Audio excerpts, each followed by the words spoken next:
Cette intelligence artificielle est en train de faire tout mon exposé d'histoire sans même que j'ai besoin de travailler. Elle s'occupe de toute ma présentation pendant que je me la coule douce, c'est vraiment une dinguerie, je te montre comment faire pareil. Tu vas gagner un temps fou, donc enregistre cette vidéo et partage-la à tes amis.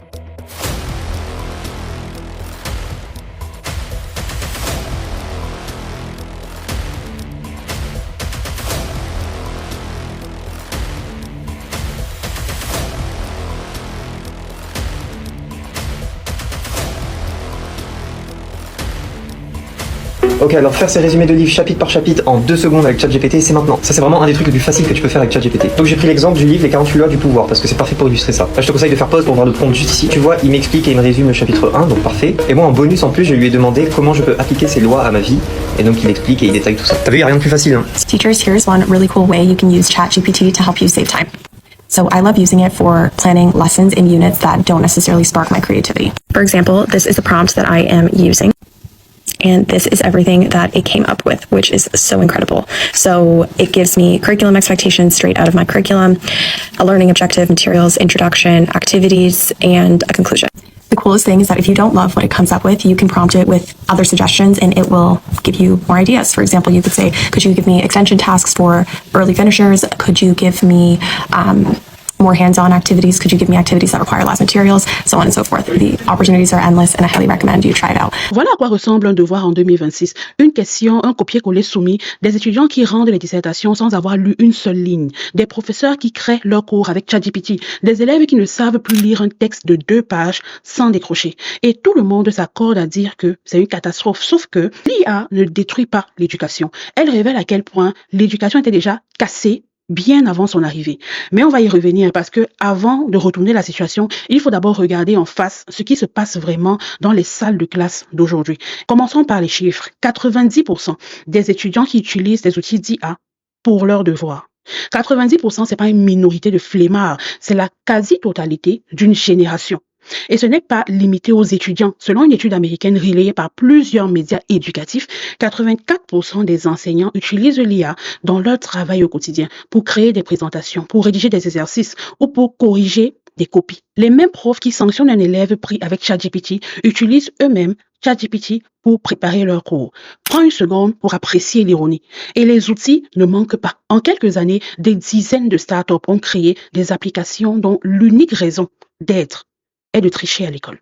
Les étudiants en droit, arrêtez de souffrir avec vos devoirs. Elle a eu 20 grâce à l'IA. Ce site a sauvé ma scolarié, il fait tous mes devoirs à ma place. C'est Word qui intègre de l'intelligence artificielle mieux que ChatGPT. Pour rédiger ton devoir, clique sur rédiger avec l'IA. Là, elle a choisi qu'à pratique, mais il y a tous les devoirs de droit. Tu cliques dessus, tu mets ton sujet ici, tu viens de le coller dedans. Maintenant, tu cliques sur générer. Je suis choqué, c'est trop bien. C'est parfait, je vais avoir 20 avec ça. Maintenant, je le télécharge au format PDPD. Arrête d'utiliser ChatGPT pour faire tes devoirs de maths. À la place, je vais te présenter une intelligence artificielle qui est beaucoup plus intelligente, 100% gratuite et qui te fera avoir 20 à tous tes devoirs. Je sais à quel point les maths des fois c'est difficile, c'est compliqué, t'es perdu, tu comprends rien. Et t'aimerais pouvoir aller sur ChatGPT pour qu'il t'aide. Sauf que ce que tu sais pas, c'est que ChatGPT fait énormément d'erreurs en maths. Au final, tu utilises ChatGPT parce que tu vas avoir 20, bah tu finis avec 8. Alors fais-moi confiance et arrête de l'utiliser pour les maths. Cette intelligence artificielle, elle a plein de choses incroyables. Tu vas me dire, ça fait quoi? Et alors, on a toujours triché de toutes les façons. Quelle est la vraie différence? Ça change rien. La différence, c'est ce qui se passe dans le cerveau. Une étude de MIT a divisé des participants en 3 groupes. Un groupe qui utilisait ChatGPT pour rédiger des rédactions, un groupe qui faisait des recherches classiques sur Internet et un groupe qui travaillait entièrement seul, sans aucun outil. Les chercheurs ont mesuré l'activité cérébrale de chaque groupe avec des électroencéphalogrammes. C'est comme ça qu'on appelle ça. Le résultat a donné quoi? Le groupe ChatGPT affichait une activation cérébrale significativement plus faible, une connectivité neuronale réduite et un engagement cognitif quasi inexistant comparé aux 2 autres groupes. Jusque-là, c'est pas surprenant.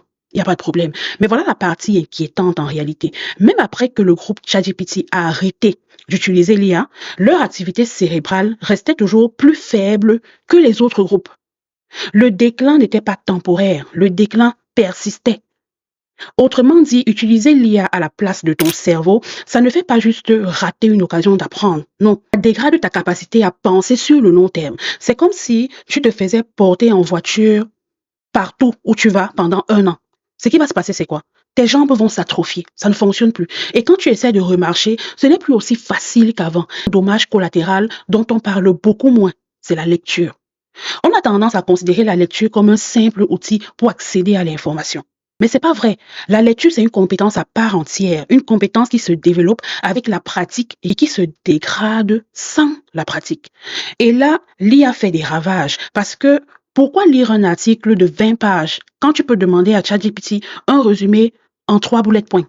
Pourquoi te concentrer sur un texte qui est complexe quand une IA peut te l'expliquer comme si tu avais 5 ans?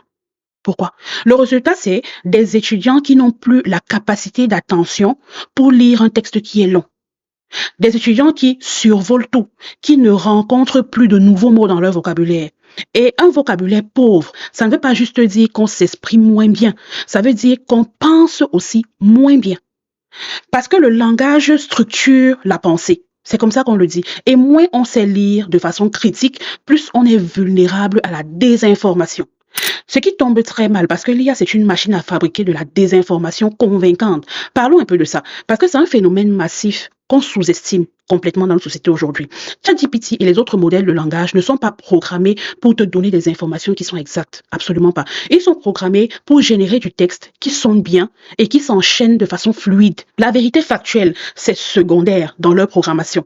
Tout le monde le sait aujourd'hui. Ce sont des modèles qui hallucinent. Et c'est ça le terme technique en réalité. Donc ces modèles-là, ils peuvent te donner des sources qui n'existent pas. Ils peuvent te donner des dates qui sont fausses.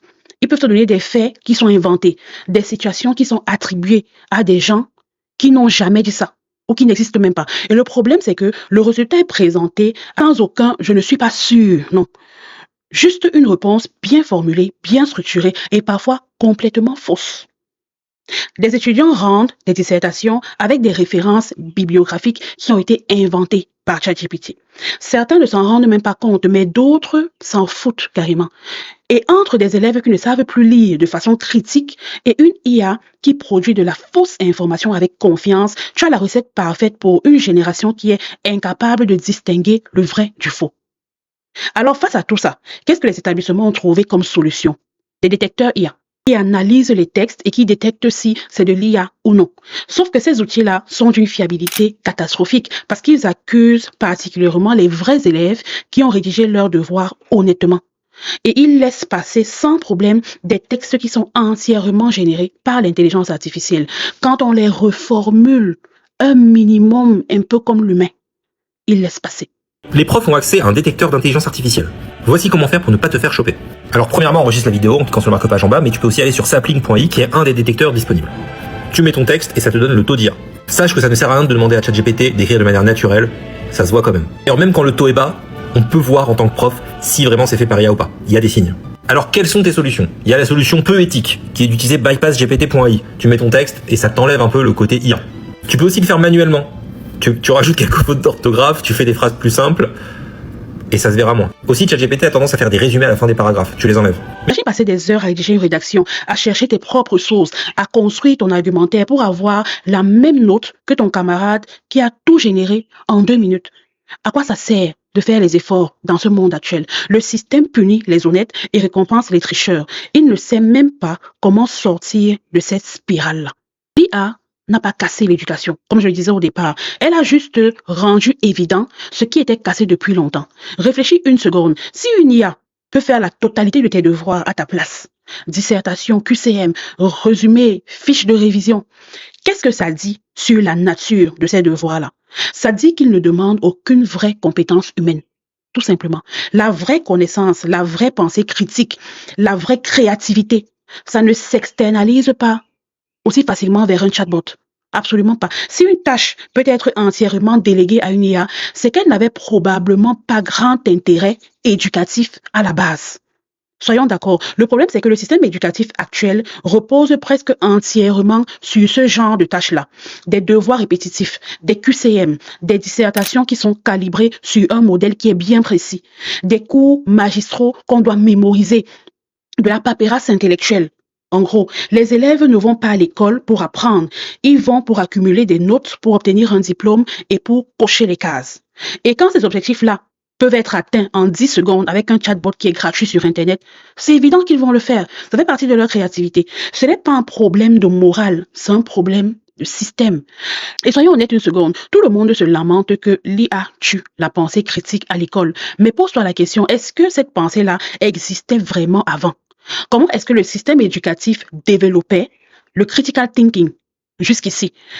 En faisant cocher des cases sur des QCM, en demandant de rédiger des dissertations avec un plan imposé en 3 parties. Par exemple, en faisant mémoriser les définitions pour les recracher le jour de l'examen et les oublier une semaine après. C'est quoi le relief? C'est l'ensemble des inégalités du sol. Tu récites et ça reste dedans. Mais pourquoi? Ce n'est pas de la pensée critique, c'est de la reproduction mécanique. La vraie pensée critique, c'est être face à un problème que tu n'as jamais vu, sans mode d'emploi, et de devoir te débrouiller toi-même. C'est confronter des sources qui sont contradictoires et de décider laquelle est la plus fiable. C'est de construire un argument que personne ne t'a dicté au départ. L'école faisait très peu de tout ça. Et maintenant qu'une IA peut reproduire mécaniquement à la place des élèves, tout le monde est surpris que le système soit en train de s'effondrer. Mais le système était déjà creux, en fait. L'IA a juste rendu ce creux-là beaucoup plus visible. Pense aux meilleurs souvenirs que tu as gardés de l'école. Les cours où tu prenais des notes pendant que le professeur lisait très rapidement pendant 1 heure. Les vrais souvenirs comme la dissection que tu as eu à faire en SVT. Comme le volcan au bicarbonate de soude que tu as eu à faire au primaire, comme le débat organisé en philosophie où tu as dû défendre une position que tu ne partageais même pas. Le projet de construction que tu as eu à faire en technologie, par exemple, la pièce de théâtre que tu as montée avec toute ta classe, par exemple, l'expérience de chimie qui a failli mal tourner à l'école. Ces moments-là, l'IA ne peut pas les faire à ta place. Elle ne peut pas être dans la pièce avec toi et ressentir la pression d'un débat face à tes camarades. Du moins pas pour le moment. Et ce sont exactement ces moments-là où tu as le plus appris. Il n'y a pas de coïncidence ici. Le vrai apprentissage est ancré dans le réel, dans le physique, dans l'interaction humaine. Et si le système éducatif s'était construit autour de ça depuis le début, l'IA n'aurait jamais pu faire autant de dégâts qu'elle n'en fait actuellement. Parce qu'elle n'aurait eu rien à remplacer. Et c'est pour ça que si le système éducatif se construisait autour de ce type d'apprentissage, l'IA deviendrait un outil parmi tant d'autres outils. Et si les écoles ne s'adaptent pas très vite, il y a une conséquence qui est très concrète. Cette conséquence-là arrive. C'est quoi? Le diplôme, tel qu'on le connaît, va perdre sa valeur. Réfléchis un peu. Si chaque étudiant peut obtenir 20 sur 20 sur n'importe quel devoir en 30 secondes avec ChatGPT, qu'est-ce que ça dit sur ce que vaut en réalité ce 20 sur 20 là? Qu'est-ce que ça dit sur ce que vaut le diplôme qui sanctionne ces notes-là? Absolument rien. On va arriver à un point où les recruteurs vont regarder un diplôme universitaire de la même façon qu'ils regardent un permis de conduire. Ce sera banal. C'est peut-être nécessaire, mais c'est pas suffisant pour prouver quoi que ce soit sur ta capacité à penser et à résoudre des problèmes. Et quand ce moment-là arrive, et il arrive vite, les gens vont se demander pourquoi ils ont passé 3, 5, 7 ans, des dizaines de milliers d'euros à décrocher un papier qui ne prouve plus rien actuellement. La pression va devenir tellement forte que les universités vont être forcées de changer. Pas parce qu'ils sont convaincus, mais parce qu'ils ont besoin de changer pour pouvoir survivre. Et c'est peut-être là que quelque chose d'intéressant va enfin se passer. Ce n'est pas juste de la théorie, hein. Il y a des établissements qui ont déjà commencé à changer leur modèle éducatif. Aux États-Unis, par exemple, il y a une école privée appelée Alpha School qui a mis en place un système radical où les élèves apprennent les matières académiques comme les maths, la science, la lecture, l'écriture via des applications d'intelligence artificielle pendant seulement 2 heures par jour.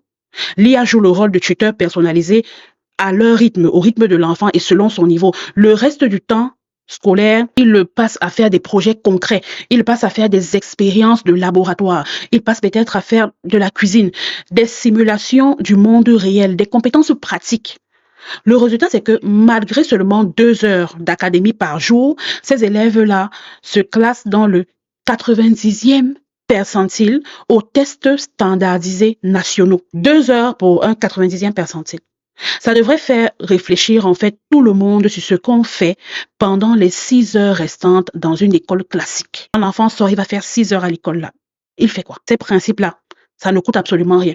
N'importe quel établissement pourrait s'en inspirer parce que l'adaptation ne va juste pas consister à interdire les téléphones en classe. Non. Si ton cours peut être remplacé par un prompt ChatGPT, Ça veut dire qu'en fait, ton cours ne vaut pas grand-chose. Donc, les devoirs à la maison sous forme de dissertation ou de QCM vont disparaître. Pas parce que les profs le décident, mais parce qu'ils n'auront plus de choix. Ces formats-là sont morts. L'intelligence artificielle les fait mieux et plus vite que n'importe quel étudiant.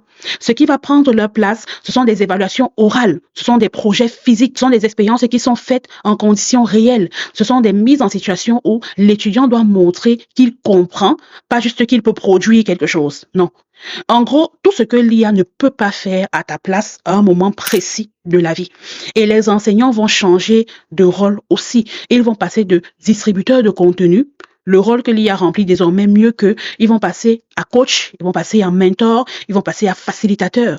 Des gens qui t'aident à développer des compétences réelles plutôt que des gens qui te transmettent des informations que tu peux trouver en 2 secondes comme ça en un clic. C'est un changement radical. Et ceux qui s'adaptent vont probablement produire les élèves infiniment mieux préparés à la vraie vie future que ce qu'on fait aujourd'hui. Donc, si tu veux, utilise l'IA pour tes devoirs, mais utilise ce temps-là que tu gagnes, OK, pour faire quelque chose qui en vaut vraiment la peine. Apprends une compétence concrète qui est liée à ce que tu veux faire dans la vraie vie. Fais un stage, lance un projet, entraîne-toi dans les débats. Développe ton esprit critique sur des sujets qui te passionnent, par exemple. Tout ça développe ton cerveau infiniment plus que de passer 3 heures à remplir une fiche de révision. La nuance, c'est ça. L'IA devient dangereuse uniquement si tu lui délègues ta pensée en entier. Si tu l'utilises pour éliminer les corvées intellectuelles et libérer du temps pour faire du vrai apprentissage, l'IA va devenir un outil puissant. La différence entre les deux, c'est toi qui l'as fait. Et toi, en attendant que le système change, ce qui risque de prendre du temps, prends les choses en main. Utilise les outils que tu as intelligemment. Protège ta capacité à penser de toi-même. C'est important. C'est la seule compétence que personne ne pourra jamais te retirer. Alors, si cette vidéo t'a fait réfléchir, je t'invite à la liker.